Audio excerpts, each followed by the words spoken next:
সাদিক কাইম হচ্ছে একজন চরম বেয়াদব টাইপের ছেলে এবং এই বাংলাদেশকে অস্থির রাখার জামাতের একটা গুটি। কারণ আমি অবাক হই, এ পর্যন্ত যত আন্দোলন করেছে সবই অযৌক্তিক। সংস্কার বলেন, পিআর বলেন, স্থানীয় সরকার নির্বাচন আগে, গণভোট আগে, এরপর এরকম যেগুলো ছিল, আওয়ামী লীগের বিচার তো তারাই বসাচ্ছিল, ওখানে করে নাই কেন? এখন শেষে আমি অবাক হয়েছি যে আমাদের অন্তরে ভূমিকম্প হয়েছে, আমরা এই টেনশনে আছি। শুক্রবার দিন, জুমার দিন, সেইখান থেকে নাইমা আল্লাহ বিল্লাহ করতেছি, আর ও লোকজন নিয়ে ওই এমপি মাসুদকে নিয়ে মিছিল বের করছে সেই রোজার দিন, শুক্রবার জুমার পরে, এবং সেই ভূমিকম্পের পরে। কি হয়েছে, যেখানে একটা কিশোরী ধর্ষণ হয়েছে একজন, সেখানে ডিআইজি গেছে ঢাকার, গিয়ে বলছে 48 ঘন্টার মধ্যে আইনি পদক্ষেপ এবং গ্রেপ্তার করুন। 24 ঘন্টার মধ্যে করেছে। অথচ সেই দিন নাইমা বিচ্ছিরি ভাষায়, এই সাদিক কাইম বিচ্ছিরি ভাষায় স্লোগান দিছে এবং তারেক সাহেবকে ধর্ষক বলেছে। এই যে 5ই আগস্টের পরে পরকীয়া করতে যাই অনেক জামাতের লোক ধরা পড়ছে। আমার কাছে সেভ করা আছে কমপক্ষে 10। এখন কোন জায়গায় শিক্ষক জামাতের রোকন, অমুক জায়গায় এই, তাহলে কি আমরা বলবো জামাতের আমির ধর্ষক? এরপরে সেইটা কিন্তু যারা করেছে গ্রেপ্তার করেছে, জামাতের লোক ছিল সালিশিতে, এবায়দুল্লাহ, আবার বিএনপির নাম মাত্র, মানে বড় কিছু না। আর যে ধর্ষক সে হইলে হিরোইনসি, গাঁজাখোর, সে হচ্ছে ইয়াবা, তাকে গ্রেপ্তার করেছে। কিন্তু এইটা বললো। পরে আবার দেখলাম ইরানে গুলি কেন, আপনার সেখানে খমিনি হত্যা হয়েছে কেন, তারেক জিয়া জবাব চাই। আরে ভাই, ওই লাল বিল্ডিংটার কাছে যাও, ওই যুক্তরাষ্ট্রের বিল্ডিং এর ওইখানে যাও। তোমার যদি হ্যাডাম থাকে, তুমি সাদেক কাইম কোন রোমথম হয়ে গেছো, তুমি যাও। তোমার সাহস থাকলে ওই আমেরিকান রাষ্ট্রদূতের ওইখানে যাও, যাই একটা মিছিল করো। আগে তো জামাত সহ বিক্রি হয়ে গেছে, কাপড় খুলে আসছে, আমেরিকার সাথেও আসছে, ইসরায়েলের সাথেও আসছে, আবার তুরস্কের সাথে আসছে। এখন বড় বড় কথা দেশকে অস্থির রাখাবার জন্য। সাদিক কাইম এখানে, তারেক জিয়া কি জাতিসংঘের মহাসচিব? বা তারেক জিয়া জবাব চাই। কি কোন তাজ্জুব? এটা তো শেখ হাসিনার চাইতেও খারাপ।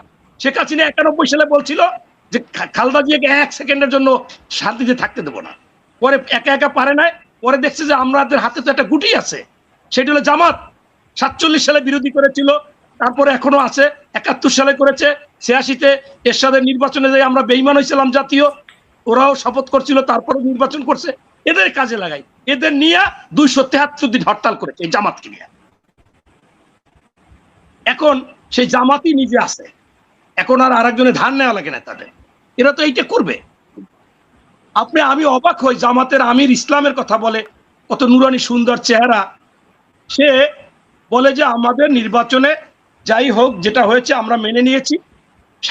অনেক সাংবাদিকদের সামনে, যে আজকে থেকে আমরা বিএনপির সাথে মিলেমিশে দেশের উন্নয়ন, দেশের কল্যাণে ভালো ভালো করব।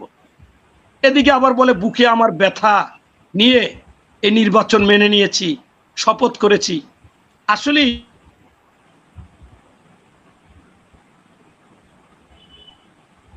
বুকে ব্যথা, কেন ব্যথা? আমি দেখলাম যে ব্যথার চোটে ওনার হাতেও ব্যথা। ওনার একটা প্রোগ্রামে গেছে, হাত আগাই দেয়, কারোর সাথে হ্যান্ডশেক করে না, 2 হাত এরকম করে আগাচ্ছে, মানে হিন্দুদের নমস্কারের মতো। হাতেও মনে হয় ব্যথা, বুকে না শুধু। আবার আর এক জায়গায় দেখলাম মাইকে ঘোষণা করেছে যে এখনো ইফতারির সময় হয় না, উনি ইফতারি করতেছে। মানে অর্থাৎ ওই যে ব্যথার চোটে সব ভুলে গেছে। মূল ব্যথা হচ্ছে অগণিত টাকা, জাকাত ফান্ডের টাকা, এই জায়গার টাকা, ওই জায়গার টাকা, ওনাদের লোকজনকে বুঝাইয়া ধার কইরা। ওই যে জামাতের সেক্রেটারি জেনারেল বলছিল যে টাকা যেখান থেকে হোক ধার করে, বড় সমাবেশে বলেছে যে আমাদের টাকা দিয়ে এবার নির্বাচন করতে হবে, ধার করবেন, ঋণ করবেন, তারপর এটা কইরা নিজেরা দিবেন, আমাদের কাছেও বলবেন, আমাদের পকেট কেটে নিয়ে যাবেন, তারপরেও এই নির্বাচনে টাকা পয়সা খরচ করে আমাদের জয়লাভ করতে হবে। এই টাকা যে পরিমাণ খরচ করছে, একজন প্রার্থী দেখছি ওই সামাজিক মাধ্যমে, একদিন দেখছি যে ওই হাইরে গেছে জামাতের লোক, টাকা ফেরত উঠাইতেছে, এর পরের দিন থামছে।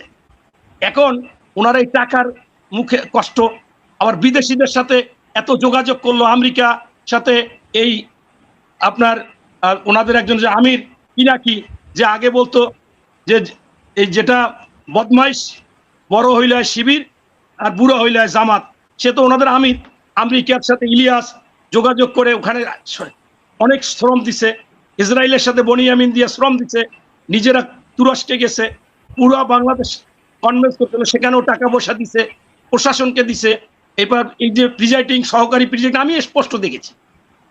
আল্লাহ বাঁচাইছে, দেশপ্রেমিক সেনাবাহিনী আগের দিন পিটাইয়া এক একজনের 1 দিন 2 দিন 3 দিন করে জরিম করছে, জেল দিছে, আর ওই টাকা ফেরত নিছে। ওই অফিসারদের বলছে প্রিজাইডিং যে আপনি এখানে ঘুমাইছেন কেন, ব্যালট নিয়ে ওই জায়গায় যান, যার কারণে বাইসে গেছে। এখন ব্যথা তো একদিকে না, একদিকে টাকার ব্যথা, একদিকে বিদেশেতে যা কিছু বলছে সেটা সব মাইনে টেনে রাজি হয়ে আসছে, আর একটু প্রশাসনকেও টাকা দিছে, এগুলো সবকিছু রেডি করছে। এর মধ্যে দেশপ্রেমিক সেনাবাহিনী উল্টাপাল্টা করে দিছে। এখন তো ব্যথা। আমি আপনাকে বলি, সাদিক কাইম যা কিছু বলে সব অযুক্তি। আরে ভাই, আপনি বাংলাদেশে যারা আইনজীবী আছে, নির্বাচন নিয়ে জামাতের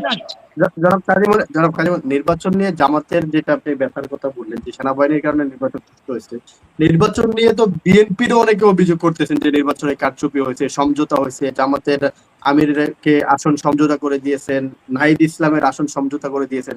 নির্বাচনটা আসলে বৈধ কিভাবে, মানে নিরপেক্ষ বৈধ কিভাবে? আমি আপনাকে চ্যালেঞ্জ করে বলতে পারি, বাংলাদেশে জামাত যে ভোট পাইছে এর 3 ভাগের 1 ভাগ ভোট পাওয়ার কথা ছিল। এই জামাতই একমাত্র, আমি আরেকটা আপনার টকশোতে এসে বলেছিলাম যে ইঞ্জিনিয়ারিং জামাত, বাকি ভোটগুলো কি কারচুপির মাধ্যমে হয়েছে? অবশ্যই আগে ওই আর্মিকদের আগে ওরা সব নির্বাচনটা তো সুষ্ঠু হয় নাই, নির্বাচন তো সুষ্ঠু হয় না। তাহলে আপনি যেটা বলতেন যে সেনাবাহিনী নির্বাচন সুষ্ঠু করে দিয়েছেন, সেটা আপনি কিসের ভিত্তিতে বলছেন? আপনি কি শুনেন না?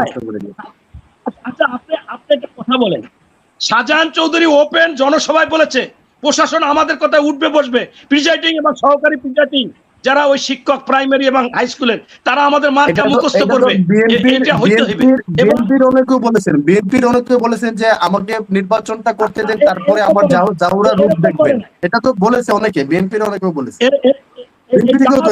বলে নাই, জামাতের মতো বলে নাই আমাদের কল্লা কাটতে ফেলাইবে, পিঠের চামড়া রাখবে না, এরকম বলে নাই। এরপরে শুনেন, আপনি তো অত কিছু দরকার নেই, একজন ডাক্তার থেকে এসেছে যে যদি নির্বাচনটা হয়ে যায়, নির্বাচনটা হওয়ার পরে আমি যা বলবো সেটাই এখানে আইন, সেটাই আল্লাহর বাণী, এরকম বক্তব্য আবেগ বিবেকটা বলতে পারে, কিন্তু কমন দেখেন আপনি যে কিন্তু শাহজাহান খান বললে সেটা হয়ে যায় মানে আগেই এটা করেছে, কারণ ওনাদের মধ্যে দেখছে যে প্রশাসন আমাদের চলে আসছে, আমাদের আমেরিকা বলে দিয়েছে, আমাদের ইসরায়েল বলে দিছে, ওনারা তো দেখছে ভাই, চোখে দেখছে, দেখার পরে তো এটা আত্মবিশ্বাস আবার ভুলে বলে ফেলাইছে। খালেদুজ্জামান বলছে কি ঢাকা একটা আসনও দেওয়া হবে না এবং সাইজ করে দেওয়া হবে বিএনপি কে, এই যে কথা।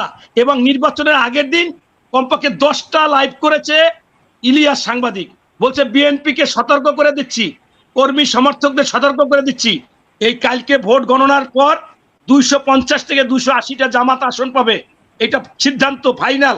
কোন রকম উল্টাপাল্টা করলে আপনাদের ক্ষতি হবে, দেশের ক্ষতি হবে। এটা কিসে বলে, কোন ভিত্তিতে বলে, কোন ভিত্তিতে বলে? অতএব আমি আপনাকে স্পষ্টভাবে বলতে চাই যে জামাত সবসময় স্রোতের উল্টা দিকে বাংলাদেশের ক্ষেত্রে চলতে চায়, এবং এই স্বাধীনতা ভুল ছিল এটা যে কোনো মূল্যে তারা প্রমাণ করতে চায়। আজকে তারা সেই জন্যই ওলট পালট কথা বলতেছে, সম্পূর্ণ বিভ্রান্তমূলক কথা বলতেছে, ভালো কিছু সহ্য করতে পারতেছে না। আপনার প্রতিটি জায়গায় এটা নিয়ে তর্ক বিতর্ক করতেছে। আপনারা জানেন যে গণভোটের বৈধতা নিয়ে হাইকোর্টে রুল করেছে, সেইখানে কি করেছে যে এটা কেন অবৈধ হবে না। এখন জামাতের কত বাগা বাগা আইনজীবী আছে, বড় বেশি দূরে যাওয়া দরকার নেই, উনি এবি পার্টি কি, এবি পার্টি আর এনসিবি সব হইলে জামাতের পেটে, এইগুলো বইলে তো বাহানা করে কাজ নাই। এখন হচ্ছে কি, আমরা তো আন্দোলন করেছি, যখন জামাতকে রাজনীতি করতে দিবে না তখন এবি পার্টি হইলো, আমরাও তাদেরকে সাপোর্ট দিচ্ছি, আমরা একসাথে আন্দোলন করেছি। ভাই আপনি এটা তো দূরের কিছু না, এনসিবি তো তাদের লোক। এই আব্দুল্লাহ তাহের সাহেব জেলে বসে আমাদের সামনে বসে বলছে যে এই নাহিদ, এই আসিফ মাহমুদ, এরা সব বিশ্বস্ত, এরা সব আমাদের শিবিরের প্রোডাক্ট, আমাদের পরীক্ষিত, কোনো অসুবিধা নাই। অতএব এইগুলো ভাগ করেছে তারা সুবিধা নেওয়ার জন্য, মাঝখানে একটা রেখে এই যে প্রশাসনগুলো নিয়েছে। যাই হোক, আমার কথা হচ্ছে যে শুনেন, আপনারা বলতেছেন এই আমরা তো যেটা আগেই আমাদের সালাউদ্দিন সাহেব নোট অফ ডিসেন্ট দিচ্ছে যে এইটা হতে পারে না, এইটা হতে পারে না, এইটা হতে পারে না, সেইটার উপর স্বাক্ষর করবে, যাই দেখে যে সেগুলো নেই। আমরা তো ইস্তেহার দিয়েছি, সেই ইস্তেহার, ফাইনাল ইস্তেহারে তো আমরা বলেছি আমরা কি কি করব না করব। আপনারা সেই ইস্তেহারের দেখা মানুষ আমাদেরকে সংসদ সদস্য হিসাবে ভোট দিয়েছে, আমরা সেই ইস্তেহার পালন করব। আমরা, আপনারা জুলাই চিল্লাচিল্লি করেন, সরকারিভাবে গেজেট পাস হয়েছে, জুলাইতে যে শহীদ হয়েছে সেইটা হচ্ছে 834 জন। আপনার এর মধ্যে 60% বিএনপি। আমি একটু শেষ করে দিই, আনাল আমার, আমি আপনার মাধ্যমে প্রশ্ন করতে চাই যে এই জামাত এবং এনসিবির সাথে তো আগে তো এনসিবি ছিল না, তাদের আশেপাশের কোন বন্ধু আন্দোলন করতে যাইয়া শহীদ হয়েছে, আপনার একজনের নাম বলুক, জামাত কয়েকজনের নাম বলুক, কিন্তু বিএনপি 60% সরাসরি শহীদ, এবং যারা অন্য যারা শহীদ হয়েছে তারা ছাত্র, জনতা, ব্যবসায়ী, চায়ের দোকানদার, এরা রিক্সা চালক, এরা হত্যা হয়েছে।